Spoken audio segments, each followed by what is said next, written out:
I've been crafting my entire life, and I'm fairly good at that, and the tools. So what we're going to talk about is I'm going to make lace bobbins. But while I'm making the lace bobbins, I'm also going to talk about making craft tools, making them from scraps, stuff you've got around, no hardware, no additional expense on it, and you can take them to your shows and sell them for 10, 15, 20 bucks to the needle crafters that come along to the shows at these places. I know that people pay this money for this because I have.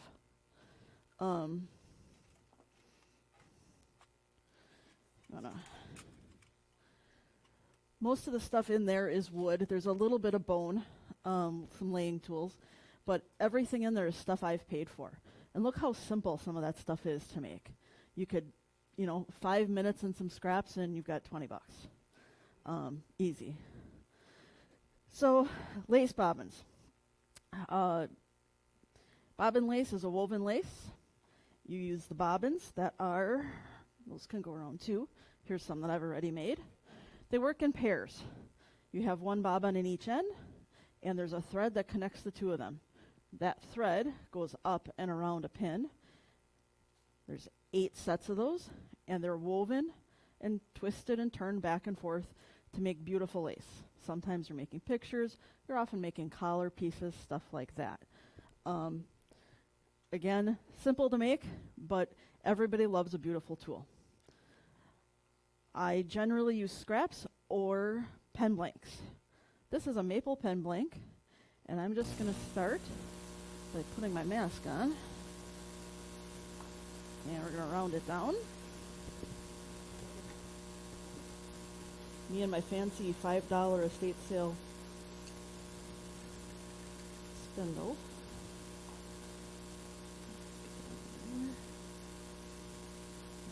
Faster.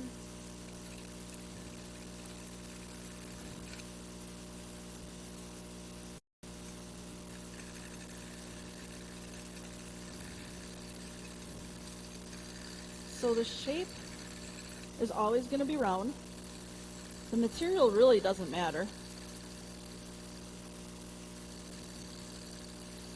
The length is going to range from 3 inches to 4.5 inches. And you can have all different sizes, all different woods, and all different decorative pieces. As you see the little pouch that's going around, you'll notice that they're all a little bit different. And once I get it fairly round and I get my stuff marked down, I tend to like to use the skew chisel. And that's how I learned to use a skew chisel right at the beginning. These are great for learning a new technique, learning a new tool, or trying out a new finish. Low investment, very little time. If you screw it up, no big deal. Throw it in the fire pit. Not quite round yet.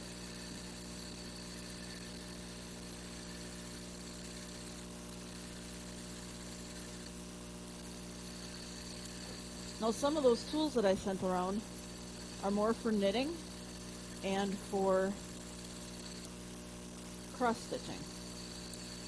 There were some of the little sticks that had little marks on them every ½ inch or so. Those are cable needles. When the knitter's making a cable, you park 2 to 4 stitches on one of those cable needles and set it aside for later. Any of you that have a knitter in your life might remember these as those U-shaped hooks that you get at the craft stores. Not a lot of experienced knitters like to use those because they don't hold your stitches to the right shape and they tend to be twisted. Come in sets of 3. And I literally, for a set of 3 birch ones in 5 mil, 4 mil, and 3 mil diameters, 12 bucks every time.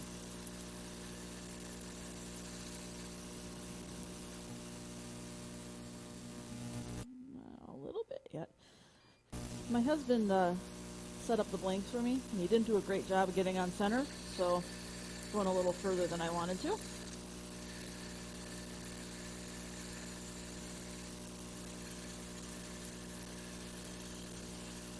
Now some of the pieces were in that little tin that I sent around. Just look like little sticks. Those are called laying tools. And those are used by needle workers and cross stitchers. They'll hold that in their non-dominant hand while they're stitching with their dominant hand. And it's used to hold the threads flat so that your stitches reflect the right light properly. Otherwise, if your stitches are every which way, they don't really reflect light. I have a stick here. Has my markings on so I can mark out the piece of the bobbin. Okay, we're going to go pretty much end to end here.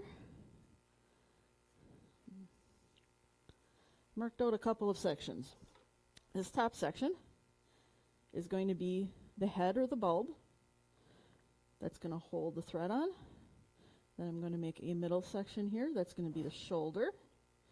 And I want to leave the portion that holds the thread about 3/4 of an inch to an inch long.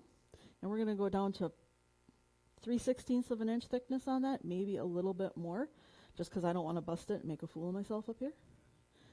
And then everything from that shoulder down is decorative. You can do whatever you want there. You can make coves, beads. There's a lot of people who will do it in a softer wood, and they'll actually carve designs in there. They'll get really intricate sometimes. Often, there'll be a very thin bobbin with some burning on there or carving, and then a spangle on the bottom. Looks like a little ring with some beads on the bottom. Adds some weight for the lace and also adds decoration, and you can tell then which pairs go together because your beads are going to all match. So now that I have marked out my sections, I'm going to use my parting tool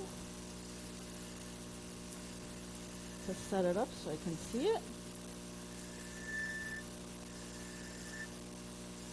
And about there. Yeah.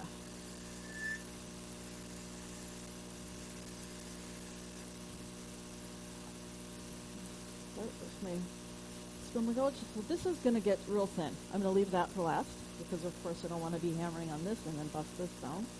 I'm going to make a fairly simple one. Not going to get real fancy because I'm up here nervous as hell and don't want to make it worse on myself. So I think I'm just going to make some coves.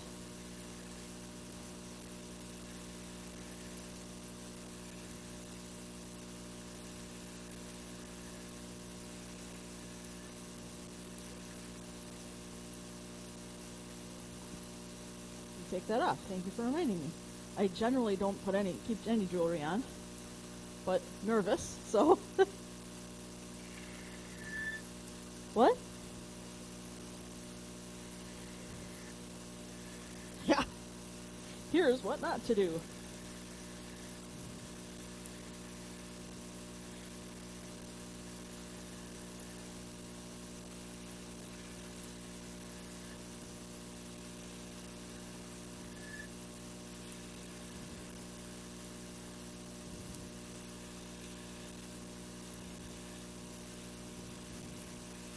So one of the bigger things you have to consider when you're making craft tools like this is how is this tool going to be interacting with the fabric or the fiber you're using? Do I need that area to be very smooth because it's going to be in constant contact or sliding contact? Do I need it to be maybe a little rougher because I need it to be a little grippier and really hold my threads? What about the finish? Is this going to be in abrasive contact so it's going to maybe wear off a wax finish and transfer some of that wax to your fabric? In the case of the lace bobbins, the portion at the top here that's going to hold the thread and the head, you want to keep those probably completely bare and fairly smooth, 400-ish at the most, because your bobbin is going to be in constant contact and moving contact with that thread, and you really don't want it transferring to your threads. The threads are usually very, very fine. Think about the width of like a sewing thread right off of a regular sewing bobbin. So we're not talking about like knitting yarn here. We're talking some pretty thin stuff. Work on my end here.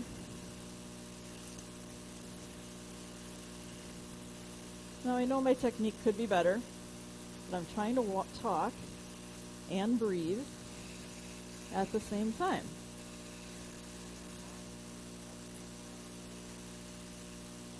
You'll have a minimum of 8 pairs. And that's at a minimum. 8 pairs will make you a very narrow braid, maybe 1/2 inch to 3/4 of an inch wide. If you go online, you can see people that are weaving and making lace that uses hundreds of pairs. Hundreds. They generally buy those bobbins in bulk off of Amazon. They're very boring. They're not fun to look at. They're not fun to play with. But they get the job done, especially when you need hundreds of them and you're not going to pay $15 a pair. Those are usually birch, and they're usually completely unfinished.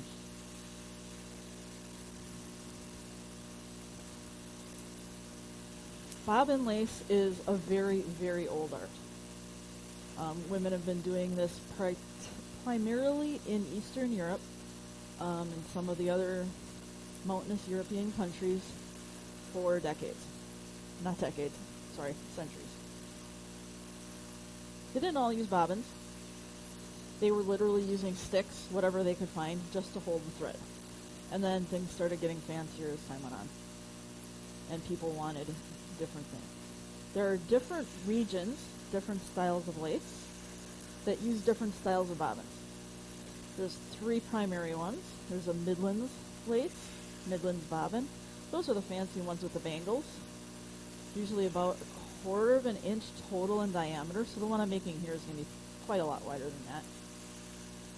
And then there's what's called a Honiton, and those are for super fine lace. We're talking spider web thickness on the actual threads.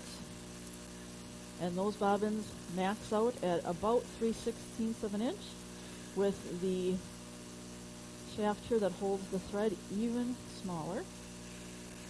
They're very long and very thin, and they're very light because you are using such fine thread.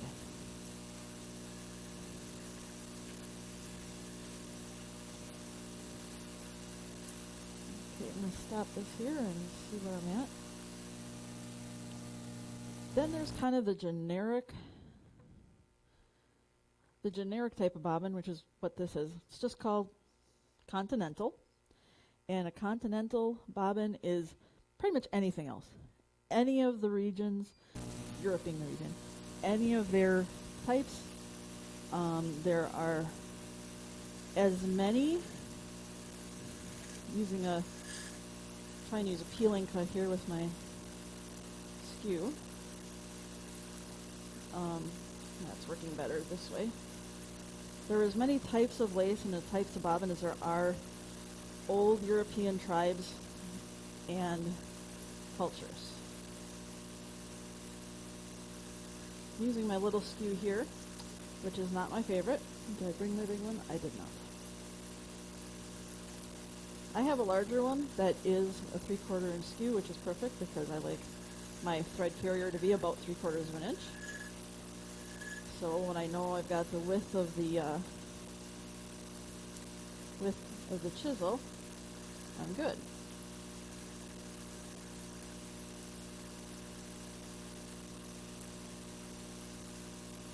So when I'm nervous and things aren't going exactly the way I want, I will resort to, it's not my favorite, but my cheap old Amazon carbide.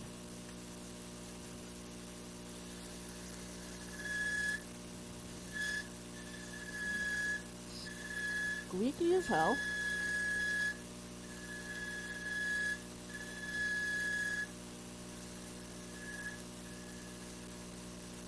Okay guys, tell me, why is it squeaking and what can I do different to make it not squeak? Okay?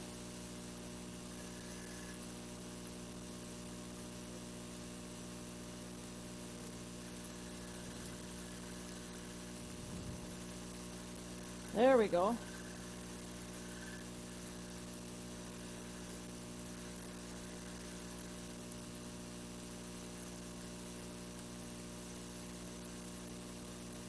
Was it? No, but it's moved up the list.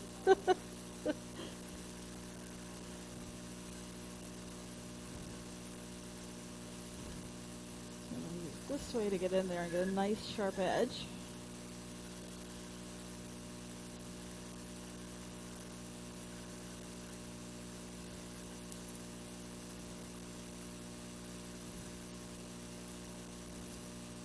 Actually, I'd say my favorite tool is actually my 3/4 inch skew. It's big enough to take off a lot of wood at once, but not so big that it feels intimidating to me. It's really easy to get a nice sharp edge on it.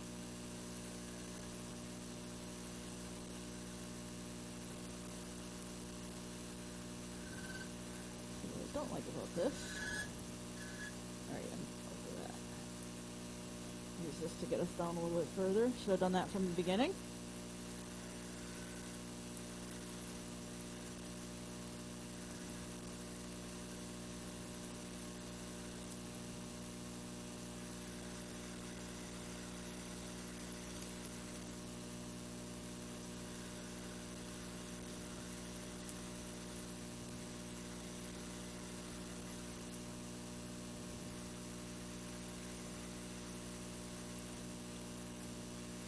When I was at the show in Denmark in November, my husband showed up when I was there with Ed, and Ed had his brand new Carter skew there, and I was fangirling over it and showed it to my husband and said, I think Santa needs to bring me one of these. Well, he tried. He did get me a skew, but it's like the Rockler brand. But I'm not going to tell him that's not quite the same as Carter.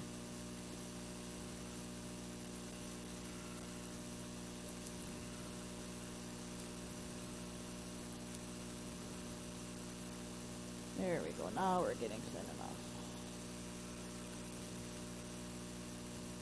What I want to try going forward is I have some larger pieces at home that I'm going to use the decorative end, and I'm going to try and do some off-center turning and get some that look like crankshafts or have the curves or any of that, because I think that'd be a really neat decorative piece on that.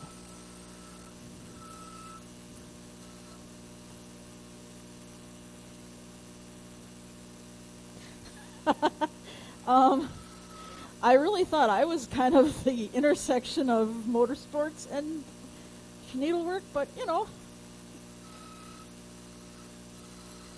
I don't think really anybody here knows this, but I do work on a pit crew for a stock car, so I am the intersection of fibercraft and motorsports.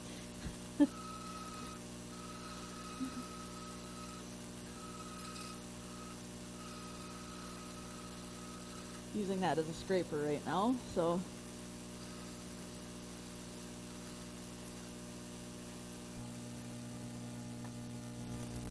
all right, I got the shape pretty much there.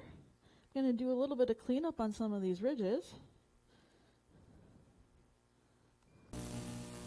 Now, I don't usually park them off on the lathe. I will leave the ends square, and then I'll just take them over my little bandsaw, and I will zoop off the end and then sand it down to a nice finish on the end and the bottom.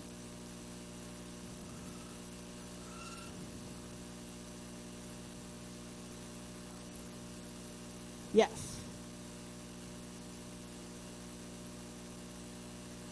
They don't need to, but they need to be, let's say, coordinated instead of matching, because you kind of want to, when you're looking at your grouping, you want to know which two go together.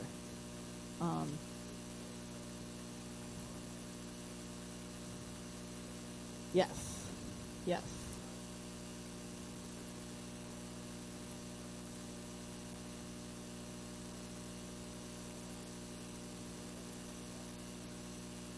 It's a good question.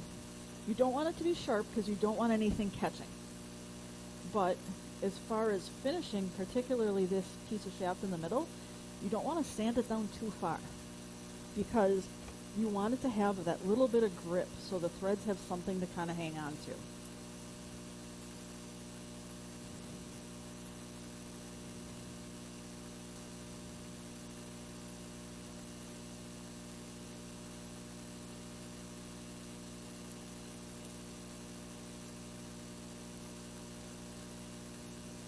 Al's popular.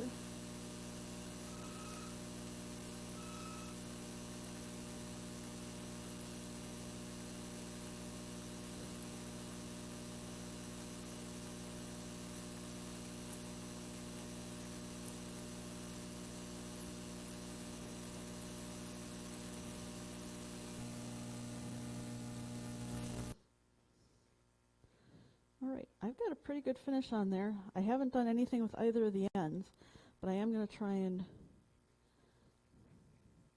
yeah, I'm pretty happy with that actually. I'm going to make this a little bit smaller on the end, top end here, your business end. I just want to narrow that down a little bit.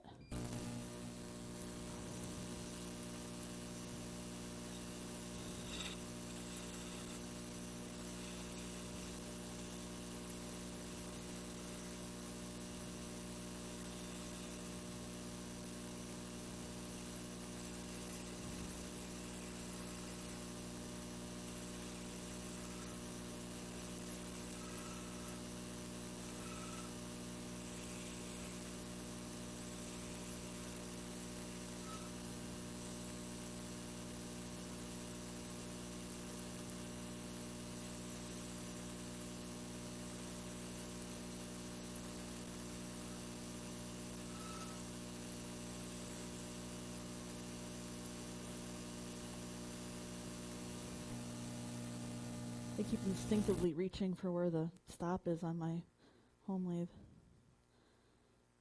All right. Take down some of these ends a little bit here. Start cutting it off. Get it halfway there, and I'll hit it with a little bit of sandpaper.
Pretty smooth already.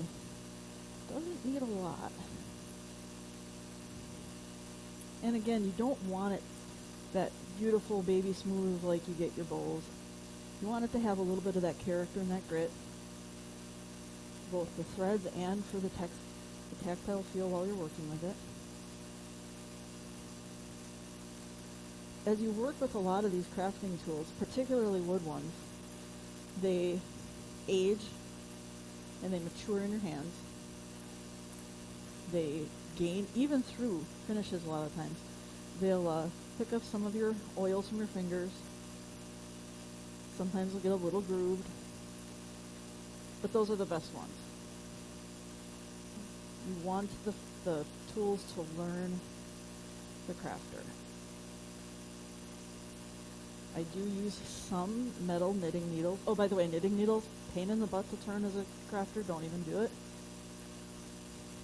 You have to get them so precise to their dimensions that, and then to repeat them twice, and that's after turning, sanding, and finishing, that you drive yourself crazy trying to make even anything remotely like a profit.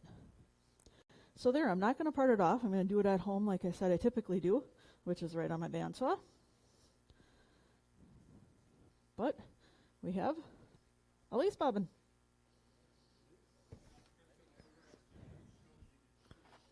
I did. Yep. I like to turn two at the same time if my blank is long enough. Because then you have grain matching, your sizes are going to match a lot closer, you're working back and forth as you're comparing. From the same wood, they're going to age the same way, and they're going to learn themselves the same way. I do like to turn two at a time. Otherwise, I buy two blanks at the same time, if I'm using pen blanks, and I'll do them the same at the same time. Although you'll see in my little pouch, there's a lot of one-offs, because sometimes I'll make one and then decide I hate this one, so I'm not going to make another one like it. So I have a lot of one-offs. I have this piece of scrap olive wood. This is going to probably be my first off-center one I try, because I just wanted some more space at the ends to create a few more center points. But that's going to be the next one. The bulk of this was a vase, and this is just leftovers.